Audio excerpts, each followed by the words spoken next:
নমস্কার দর্শক বন্ধুরা, রেপ স্পোর্টসের আইএসএল স্কোয়াড স্ক্যানের আরও একটি এপিসোডে আপনাদের সকলকে আরেকবার স্বাগত।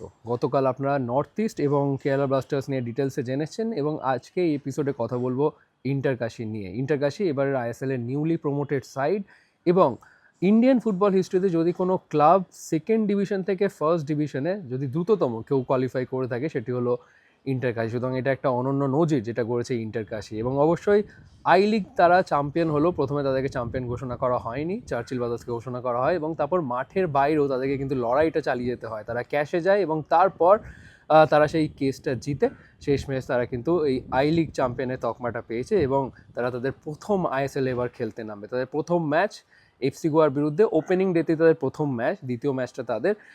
তো চলুন দেখে নেওয়া যাক কেমন দল গড়েছে ইন্টারকাশি। প্রথমে আমরা সকলে হয়তো ভেবেছিলাম তাদের প্রথম বছর সেভাবে হয়তো তারা দল গড়বে না। আমরা ভেবেছিলাম যেহেতু অনেক টিমকে এবার বাজেটে কাটছাট করতে দেখেছি, ইন্টারকাশি হয়তো একই পথে হাঁটবে, কিন্তু নয়। ইন্টারকাশি একেবারেই সেরকম নয়। ইন্টারকাশি বেশ একটা কম্পিটিটিভ স্কোয়াড নিয়ে এবারে আইএসএলে খেলতে নামছে এবং সবথেকে তাদের যেটা বড় ফ্যাক্টর সেটি হলো তাদের head coach Antonio Lopez Habas, যিনি এর আগে আইএসএলে সাকসেস কিন্তু চেকে দেখেছেন। মোহনবাগান, অ্যাটলেটিকো দি কলকাতা, আইএসএলের one of the most successful head কোচের মধ্যে অন্যতম কিন্তু অ্যান্টোনিও লোপেজ হাবাস। সুতরাং তিনি জানেন যে আইএসএলে কী কী দরকার। তো চলুন দেখে নেওয়া যাক যে এই অ্যান্টোনিও লোপেজ হাবাসের ইন্টারকাশি স্কোয়াডটা কেমন এবারের আইএসএলের জন্য।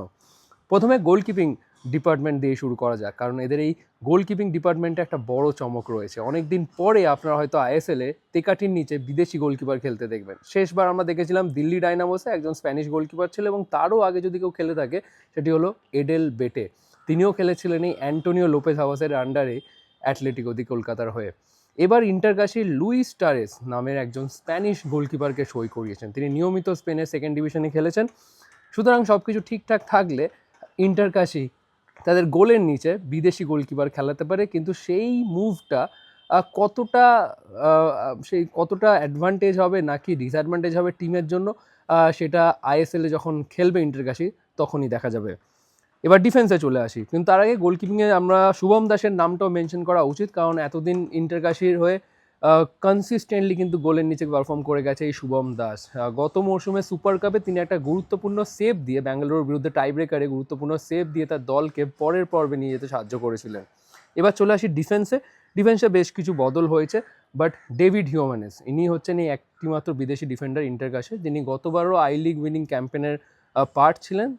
তার উপরই আস্থা রেখেছে টিম ম্যানেজমেন্ট এবং তার সাথে রয়েছে সন্দীপ মান্ডি, বাঙালি ডিফেন্ডার, বেশ রিলায়েবল ডিফেন্ডার। তিনি গতবারও কিন্তু বেশ কনসিস্টেন্টলি পারফর্ম করেছেন এবং তার সাথে রয়েছে নরেন্দার গ্যাহলট এবারে নতুন সাইনিং। নরেন্দার আন্ডার-17 ওয়ার্ল্ড কাপে যে ইন্ডিয়ান টিম খেলেছিল সেই টিমের অংশ ছিল কিন্তু নরেন্দার গ্যাহলট। যথেষ্ট তার পোটেনশিয়াল রয়েছে। উড়িষ্যাতে ছিলেন তিনি, কিন্তু আপনারা সকলেই জানেন উড়িষ্যার এখন কারেন্ট সিচুয়েশন কী।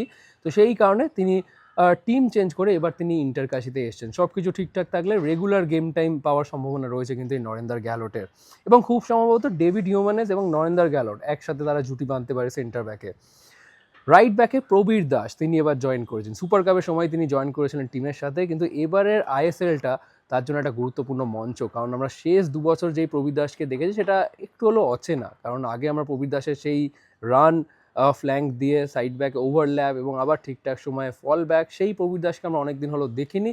তো এবার আইএসএলে তার সেই পুরনো গুরু হ্যাভাসের আন্ডারে তিনি ফিরে আসছেন।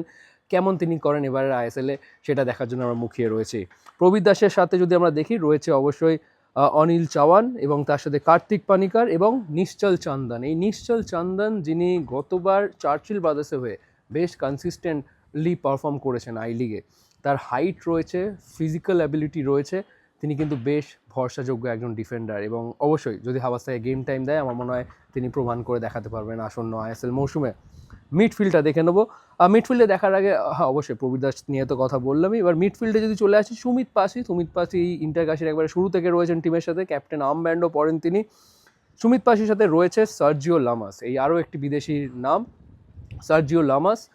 আসলে এই ইন্টারকাশিতে ছিল জনি কাউকো, গতবার হাবাসের অন্যতম ফেভারিট প্লেয়ার। জনি কাউকো এবার দল ছেড়েছেন। এই জনি কাউকোর রিপ্লেসমেন্ট হিসেবে নেওয়া হয়েছে এই সার্জিও লামাসকে। এই সার্জিও লামাস গোকুলাম কেরালা হয়ে আগের বছর খেলেছেন। সুতরাং আইএসএলে তিনি কেমন পারফর্ম করেন সেটাই দেখার। সেন্ট্রাল ডিফেন্সিভ মিডফিল্ডার এবং সিএম দুটো পজিশনে খেলতে পারে, so proper replacement of Johnny Kauko. Johnny Kauko গতবার আই লিগে 8টি গোল করেছেন, সুতরাং তার জায়গাটা ভরাট করতে পারবেন সার্জিও লামাস, সেটাই কিন্তু দেখতে হবে।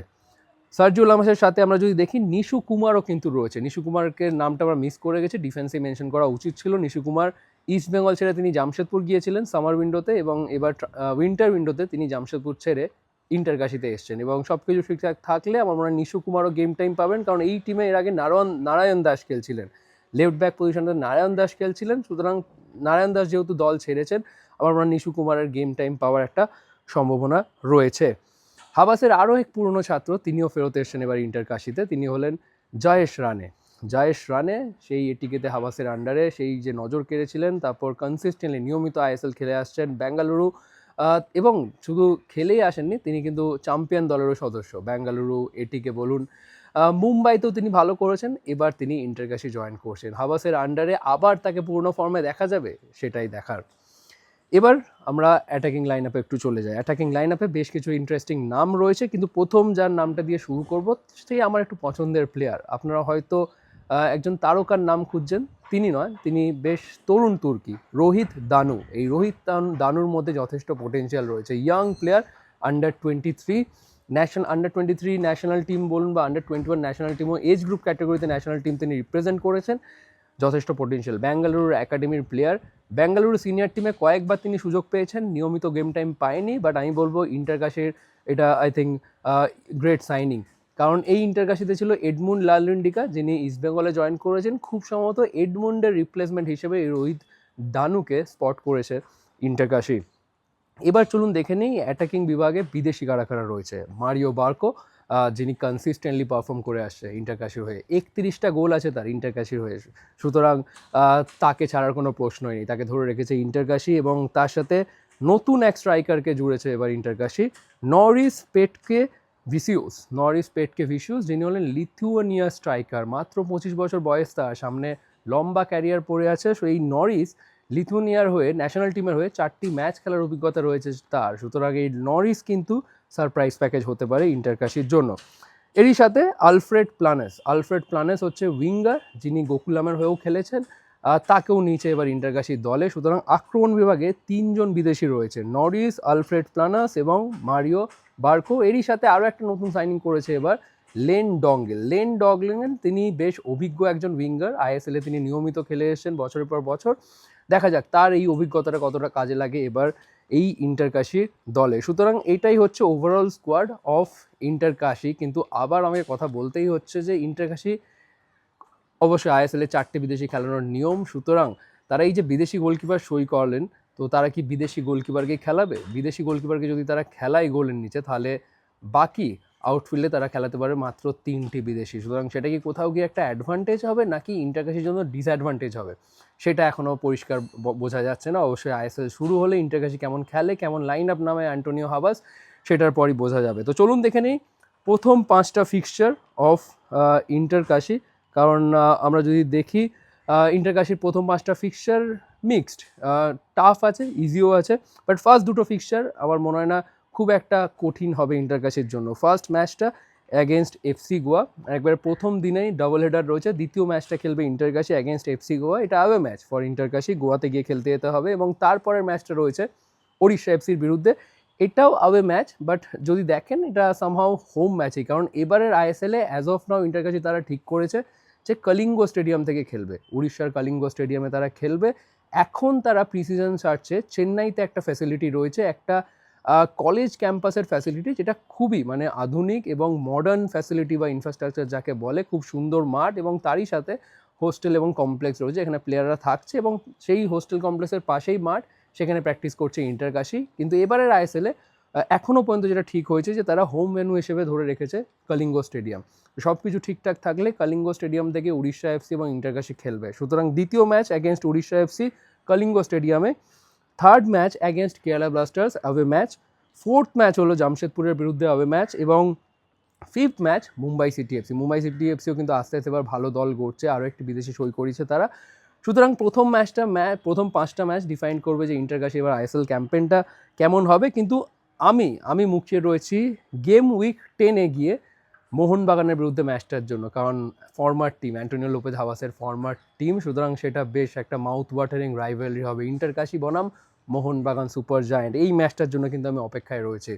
ইন্টারকাশি যদি বলেন প্রি সিজন কবে থেকে শুরু করেছে, তাহলে আমার মনে হয় আইএসএল যে শুরু হবে 14 তারিখ, তার আগে 1 মাস মতন প্রি সিজন, মানে অ্যাপ্রক্স 1 মাস মতন প্রি সিজন করে দলটা আইএসএল খেলতে নামবে।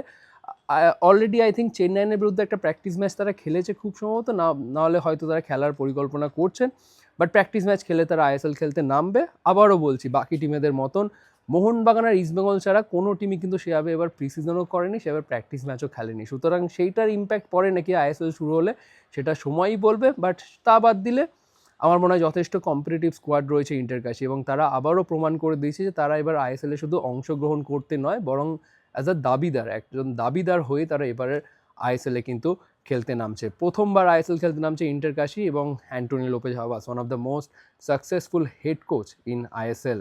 সুতরাং কতদূর যেতে পারে ইন্টারকাশি সেটাই দেখার। বাট যদি বলেন player to watch out for, আমি বলবো দুজন, জয়েশ রানে আর প্রবীর দাস, কারণ তাদের পুরনো কোচের আন্ডারে আবার তাদের সেই চেনা ছন্দ ফিরে পায় নাকি সেটা দেখার জন্য আমি মুখিয়ে আছি। এবং বিদেশি যদি বলেন টু ওয়াচ আউট ফর, তাহলে আমি বলবো লিথুয়ানিয়ার স্ট্রাইকার নরিস পেটকে ভিসিউস, তিনি কি করেন সেটা দেখতে আমি অবশ্যই অপেক্ষায় রয়েছি। যদি বলেন প্রেডিকশন, আমার মনে হয় টপ 6-এ শেষ করার মতন যথেষ্ট পোটেনশিয়াল রয়েছে ইন্টারকাশি। আপনার কি মনে হচ্ছে অবশ্যই জানান কমেন্ট সেকশনে, এবং এরকম স্কোয়াড স্ক্যানের বাকি এপিসোডগুলোর জন্য অবশ্যই চোখ রাখুন রেপ স্পোর্টসের পর্দায়। এখানেই শেষ করছি এই ভিডিও, আবার আপনাদের সকলের সাথে দেখা হচ্ছে পরবর্তী ভিডিওতে।